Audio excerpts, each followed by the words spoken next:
میرے محترم عزیز دوستوں اور بزرگوں، رمضان المبارک کا بابرکت اور سعادت والا مہینہ جو ہے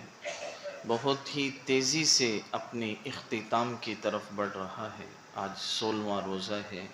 اور دوسرا عشرہ جو ہے وہ بھی مکمل ہونے کو ہے،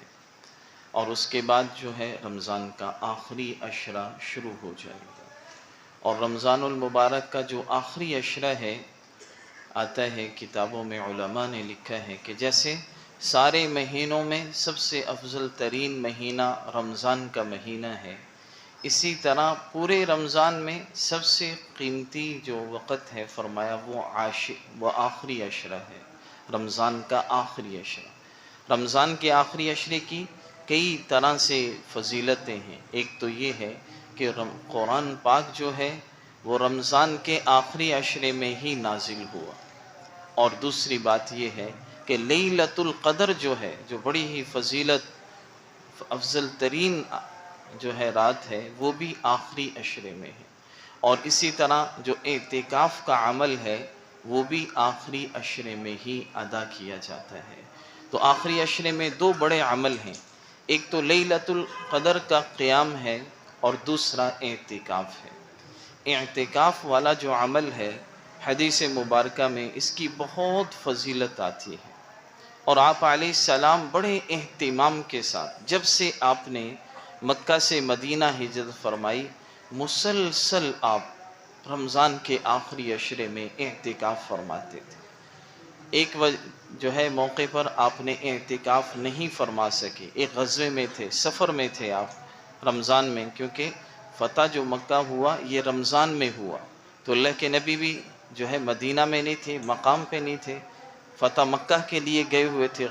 غزوے میں۔ تو اگلے سال آپ نے پھر 20 دنوں کا اعتکاف فرمایا کہ پچھلا میرا 10 دن کا رہ گیا تھا، اگلے سال آپ نے پھر جو ہے 20 دنوں کا اعتکاف فرمایا۔ اور اسی طرح حضرت عائشہ فرماتی ہیں کہ حضور صلی اللہ علیہ وسلم جس سال آپ کا انتقال ہوا، آپ کو کچھ اشارے مل چکے تھے کہ آپ کا وصال قریب ہے، اس سال بھی آپ نے جو ہے 20 دنوں کا اعتکاف فرمایا، اور آپ کے بعد آپ کی ازواج مطہرات بھی وہ بھی اعتکاف فرمایا کرتی تھی اپنے حجروں میں، اپنے گھروں میں۔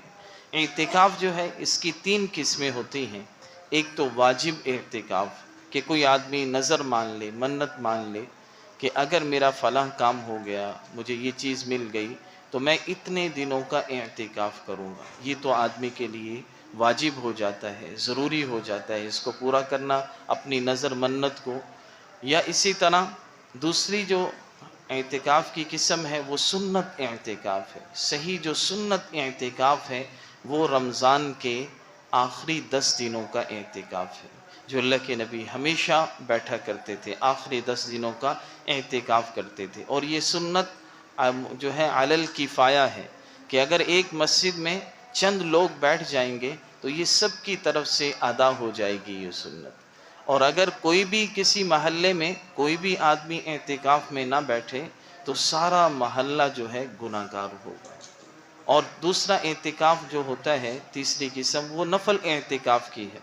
اس میں کیا ہے کہ جب بھی آدمی مسجد میں آئے تو اعتکاف کی نیت کرے۔ یہ بہت بڑا کہ آدمی اور قرآن پڑھ رہا ہے، نماز پڑھ رہا ہے، اس کے لیے کوئی وقت نہیں ہے۔ آپ 5 منٹ کے لیے بھی مسجد میں آئے ہیں تو داخل ہونے سے پہلے، داخل ہوتے وقت نیت کر لیں کہ میں اعتکاف کی بھی نیت کرتا ہوں۔ اس کا کوئی وقت نہیں، آپ جتنا 1 گھنٹہ، آدھا گھنٹہ، 20 منٹ جو ہے 3-4 گھنٹے آپ مسجد میں ٹھہریں گے تو آپ کو اعتکاف کا بھی ثواب ملتا رہے گا۔ علماء نے لکھا ہے کہ اعتکاف یہ بہت فضیلت والا عمل ہے۔ اعتکاف کی مثال یہ ہے جیسے کوئی انسان اللہ کے در پر آ کر پڑ جائے،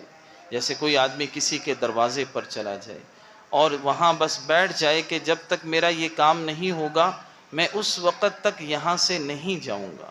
تو اعتکاف کی مثال بھی یہی ہے کہ ہم جو ہے گناہ گار بندے اللہ کے گھر پر آ کر بس پڑ جائیں، ہر کام سے اپنے آپ کو جو ہے منقطع کر کے بس اللہ کے سپرد کر دیں، اللہ کے دربار میں آ کے جو ہے پڑاؤ ڈال لیں کہ اللہ بس اب تو میں جو ہے بخشش لے کر جاؤں گا، اپنے گناہوں کو چھوڑ کر جاؤں۔ اور اس کی بڑی فضیلت ہے۔ آپ علیہ السلام نے فرمایا من اعتکف یوما ابتغاء وجہ اللہ، کہ جس نے رمضان جو ہے ایک دن کا بھی اعتکاف اللہ کی رضا کے لیے کیا، جعل اللہ بینہ وبین النار ثلاث خنادق، اللہ اس کے اور جہنم کے درمیان 3 خندقیں دوری فرما دیتے، اور فرمایا ایک خندق کا ایسا فاصلہ ہے جیسے آسمان اور زمین کا فاصلہ ہے۔ اور دوسرا، جب حدیث میں ہے کہ جب آدمی اعتکاف میں بیٹھ جاتا ہے وہ یعتکف الذنوب، وہ تو گناہوں سے بچتا ہی رہتا ہے۔ مسجد میں آدمی کیا گناہ کرے گا، نہ بد نظری ہے نہ کوئی اور ہے، یہاں تو مسجد میں بس جو ہے آدمی گناہوں سے بچا ہی رہے گا۔ وَيُجْرَى لَهُ فِي الْحَسَنَاتِ كَعَامِلِ الْحَسَنَاتِ، اور اس کو وہ ساری نیکیاں ملتی رہیں گی جو یہ باہر کیا کرتا تھا۔ مثلا اب اعتکاف کی وجہ سے یہ آدمی جو ہے کسی کی عیادت نہیں کر سکے گا، کسی کا جنازہ نہیں پڑھ سکے گا، اسی طرح گھر والوں کی خدمت نہیں کر سکے گا، اور کسی غریب کی یتیم کی یہ جو خدمت کرتا تھا وہ نہیں کر سکے گا۔ لیکن فرمایا یہ نہیں بھی کر رہا، اللہ پھر بھی اس کو ان نیکیوں کا ثواب عطا فرما رہے ہیں، کیونکہ یہ اللہ کے حکم کی وجہ سے اب باہر نہیں جا رہا، تو اللہ پھر بھی اس کو وہ سارا ثواب بالکل عطا کر رہے ہیں۔ اور حدیث یہ آتا ہے کہ آدمی اعتکاف کے اندر ہو کوئی بھی عمل کر رہا ہو، چاہے سو رہا ہے یا کھانا کھا رہا ہے یا ویسے ہی خاموش بیٹھا ہے، پھر بھی معتکف کو جو ہے عبادت کا ثواب ملتا رہتا ہے، کہ مسلسل سمجھو 10 دن جو ہیں جو اس نے اللہ کے لیے فارغ کر دیے، نیت کر کے اعتکاف میں بیٹھ گیا، یہ 10 دن تو اس کو ساری 10 دن کی گویا عبادت کا ثواب مل گیا۔ کہ ایسے بعض علماء نے مثال دی، ایسے ثواب ملتا ہے جیسے آدمی نے جو ہے جس دن اعتکاف بیٹھنا ہے اس دن آ کے نماز کی نیت باندھ لی، اور جب عید کا چاند نظر آئے گا اس وقت سلام پھیرے گا، جیسے اس یعنی کوئی 10 دن کی مسلسل نماز پڑھے، ایسے اعتکاف کرنے والے کو ثواب ملتا ہے۔ تو یہ ہے کہ ہم میں سے جن کو اللہ نے فراغت دی ہو، دیکھیں نا ہم اپنے نبی کا عمل دیکھیں کہ آپ ہر سال اعتکاف کر رہے ہیں،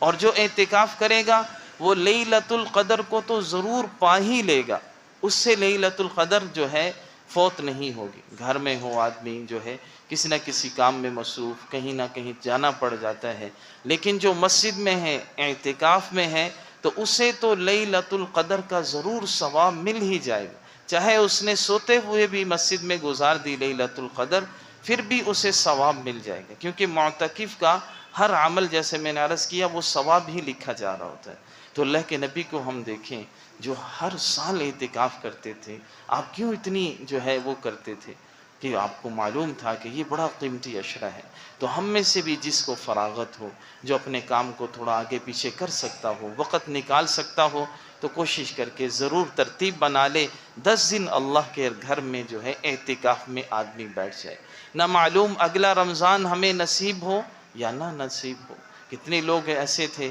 جو پچھلے رمضان میں تھے، انہوں نے ارادے کیے ہوں گے کہ ہم جو ہے آگے کبھی اعتکاف میں بیٹھیں گے، لیکن وہ ان کو زندگی نے مہلت نہیں دی، وہ جو ہے دنیا سے چلے گئے۔ تو ہمارے پاس ابھی وقت ہے۔ عجیب بات علامہ ابن جوزی رحمۃ اللہ علیہ نے لکھی ہے کہ اگر قبر والوں سے کہا جائے کہ کوئی تمنا کرو،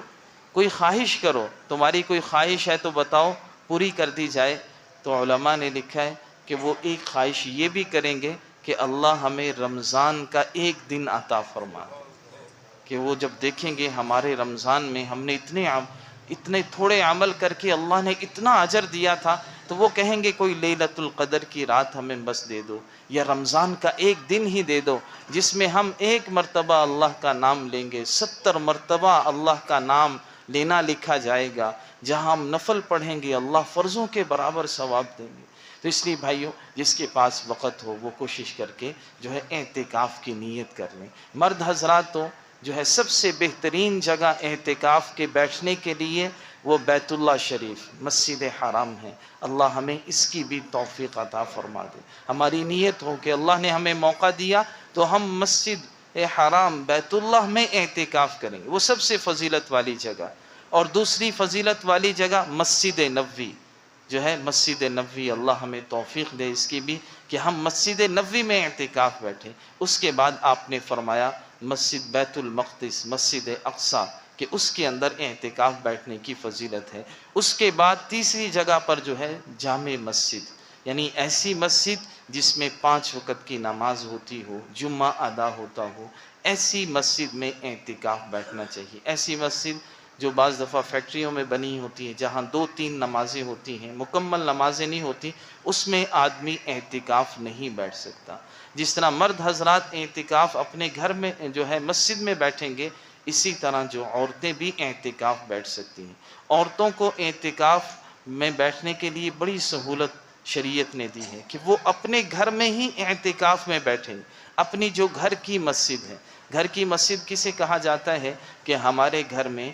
کوئی بھی حصہ ایک مقرر ہونا چاہیے کہ یہاں ہم نماز پڑھا کریں، اس کو پاک صاف رکھیں، وہاں قرآن رکھیں، وہاں مصلی بچھا رہے۔ کوئی کمرہ پورا ہو جائے، کسی کا بڑا گھر ہے، پورا کمرہ طے کر لیں، اگر پورا کمرے کی جگہ نہیں، صرف ایک مصلی کی جگہ طے کر لیں۔ اتنے تو ہر کسی کے گھر میں جگہ ہوتی ہے، جیسے بڑے گھر ہوتے ہیں ان میں طے ہوتا ہے یہ ٹی وی لانچ ہے، یہاں ہم نے کھانا کھانا ہے، یہ ڈرائنگ روم ہے، یہ ہمارے آرام کی جگہ ہیں۔ ایسے ہی ہمارے ہر گھر میں ایک کونا، ایک حصہ اس کا طے ہونا چاہیے کہ یہ ہماری گھر کی مسجد ہے۔ اور مردوں کو بھی فرائض کی ادائیگی جو ہے یہ تو مسجد میں ہے، فرائض کی ادائیگی گھر میں نہیں کرنی چاہیے۔ فرض نماز ہے، حدیث میں بڑی سخت وعید ہے کہ آدمی اپنے گھر میں نماز پڑھے۔ اللہ کے نبی نے فرمایا میرا دل یہ چاہتا ہے، جو بغیر عذر کے، ہاں کوئی عذر ہے، آدمی بیمار ہے، کبھی لیٹ ہو گیا، سو گیا، یہ تو علیحدہ بات ہے، لیکن ایک آدمی اپنا معمول ہی بنا لے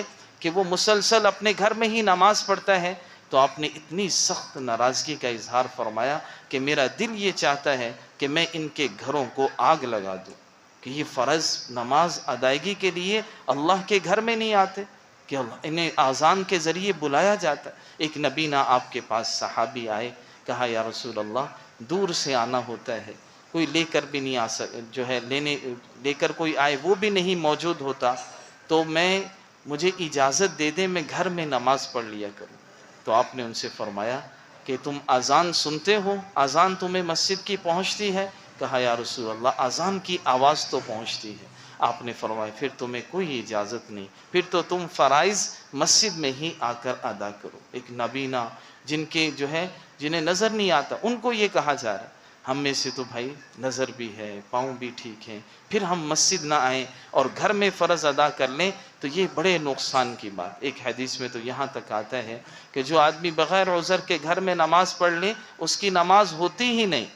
اس کو نماز کا پورا ثواب نہیں ملے گا، فرض ساقط ہو جائے گا لیکن ثواب اس پر کوئی نہیں ملے گا۔ تو میں یہ عرض کر رہا تھا باقی جو سنت نوافل ہیں وہ تہجد کی نماز ہے، اور جو نوافل ہیں وہ ہمیں اپنے گھروں میں بھی ادا کرنے چاہیے، کہ ہمارے گھر میں ایک ایسی جگہ ہو جہاں ہم نماز پڑھیں۔ حدیث میں آتا ہے آپ نے فرمایا اپنے گھروں کو قبرستان مت بناؤ،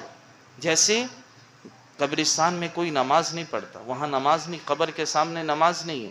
تو فرمایا ایسے اپنے گھروں کو قبرستان نہ بناؤ، اپنے نماز کا کچھ حصہ، حدیث کے الفاظ ہیں، اپنے نماز کا کچھ حصہ اپنے گھر کے لیے بھی رکھو۔ اس سے مراد یہ ہے جو نوافل ہیں، جو آپ کی سنتیں ہیں، جو آپ کی نفلی عبادت ہے، جیسے طاق راتیں آئیں گی آپ کے لیے اس میں مسجد میں آنا ضروری نہیں ہے، آپ اپنے گھر میں عبادت کریں، یہ زیادہ فضیلت کی بات ہے۔ تہجد آپ اپنے گھر میں پڑھ لیں، یہ زیادہ فضیلت، کیونکہ جب آپ نماز پڑھیں گے اللہ کی رحمتیں برکتیں آئیں گی تو آپ کے گھر پر بھی پڑھیں گے۔ تو بہرحال میں بات یہ کر رہا تھا کہ ایک جگہ ہماری ایسی طے ہو گھر میں کہ جو نماز کے لیے ہو، کہ یہاں ہم نماز پڑھیں گے، یہاں بیٹھ کے قرآن پڑھیں گے تو اللہ کی رحمتیں برکتیں آتی، تو اس جگہ پر مستورات اعتکاف بیٹھ جائیں۔ ابھی کسی کی پہلے سے طے نہ ہو، جب اعتکاف بیٹھنے لگیں اس وقت طے کر لیں کہ یہ میری اعتکاف بیٹھنے کی جگہ ہے، یہ ہماری گھر کی مسجد ہے، تو عورت نے صرف وہاں جانا ہے، اپنے گھر سے، اپنے کمرے سے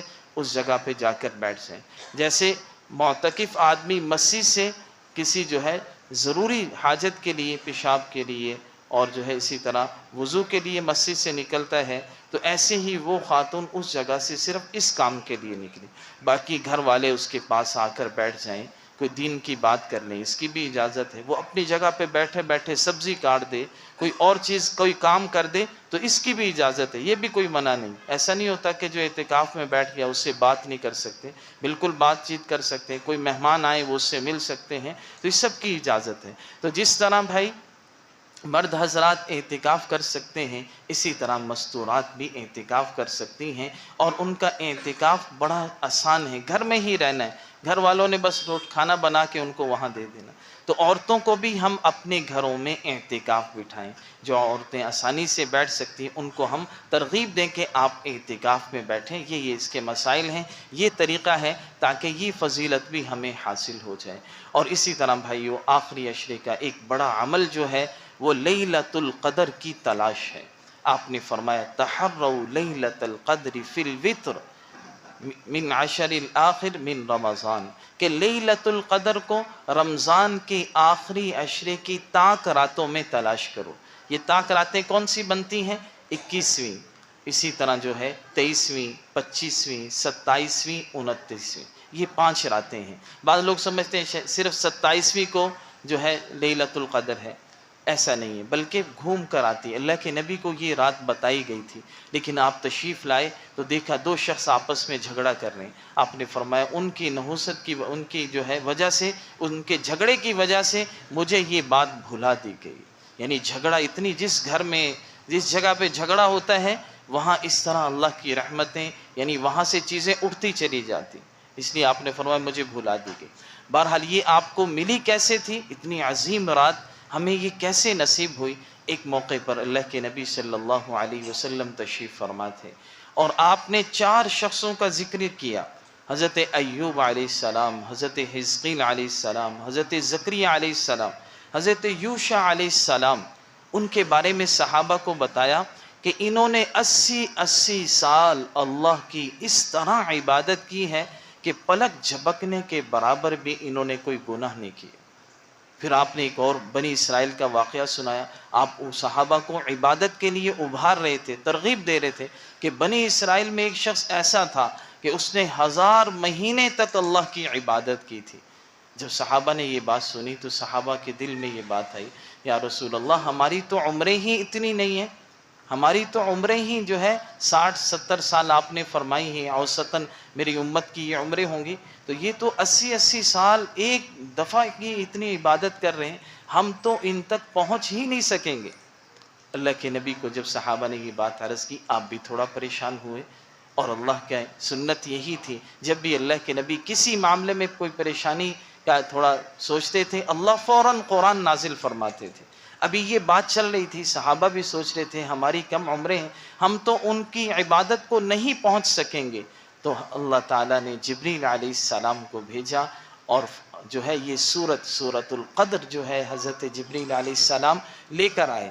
اور یہ پیغام دیا کہ اے نبی جی، ان لوگوں نے تو 80 سال عبادت کی، 1000 مہینے عبادت کی، پھر انہیں اتنا اجر ملا، آپ کی امت پر تو اللہ نے بڑا ہی کرم فرمایا ہے آپ کی وجہ سے۔ آپ کی امت اگر ایک رات اللہ کی عبادت کر لے گی تو اللہ ایک رات کی عبادت 1000 مہینوں سے زیادہ ثواب عطا فرمائے۔ اور یہ سورت پڑھ کر سنائی، انا انزلناہ فی لیلۃ القدر۔ نبی جی آپ کہہ دیجئے کہ ہم نے اس قرآن کو لیلۃ القدر میں نازل کیا، وما ادراک ما لیلۃ القدر، آپ کیا جانیں کہ لیلۃ القدر کی فضیلت کتنی ہے، کتنی اہمیت کی حامل ہے یہ رات۔ پھر اللہ نے خود فرمایا لیلۃ القدر خیر من 1000 شہر، کہ لیلۃ القدر کی رات تو 1000 مہینوں سے بھی بہتر رات ہے۔ 1000 مہینے 83 سال 4 مہینے بنتے ہیں، 83 سال اور 4 مہینے، اور اللہ نے یہ نہیں کہا ان کے برابر ہے 1000 میں، کہا 1000 مہینوں سے بھی بہتر ہے، یعنی اس رات میں عبادت کرنے کا ثواب 1000 مہینوں سے بھی زیادہ ہے۔ تو اب یہ ہے بھائیو، جو آدمی جتنے اخلاص کے ساتھ اللہ کے رضا کے جذبے کے ساتھ اس رات میں عبادت کرے گا تو اللہ اس کو بہت زیادہ یعنی اجر عطا فرمائیں گے۔ اور آگے اللہ نے فرمایا تنزل الملائکۃ والروح فیہا باذن ربہم من کل امر، کہ یہ ایسی رات ہے کہ فرشتے بھی اس رات میں نازل ہوتے ہیں، اور جبریل علیہ السلام جو سارے فرشتوں کے سردار ہیں وہ بھی اس رات میں نازل ہوتے ہیں، اور جو لوگ عبادت کر رہے ہوتے ہیں ان سے مصافحہ کرتے ہیں، ان کے لیے دعا کرتے ہیں۔ فرمایا سلام، یہ رات سراپا سلامتی والی ہے، حتی مطلع الفجر، یہاں تک کہ فجر طلوع، یعنی ساری رات اللہ کی رحمت اس رات میں ہوتی اور دعائیں قبول ہوتی ہیں۔ اس لیے آپ نے فرمایا تھا رمضان کے بارے میں کہ اس جو ہے فیہ لیلۃ خیر من الف شہر، کہ اس مہینے میں ایک ایسی رات ہے جو 1000 مہینوں سے بہتر رات ہے۔ فرمایا من حرمہا فقد حرم الخیر کلہ، جو اس رات سے محروم رہ گیا فرمایا سمجھو وہ ساری خیروں سے محروم رہ گیا۔ ولا یحرمها الا محروم، اور فرمایا اس رات سے محروم نہیں رہ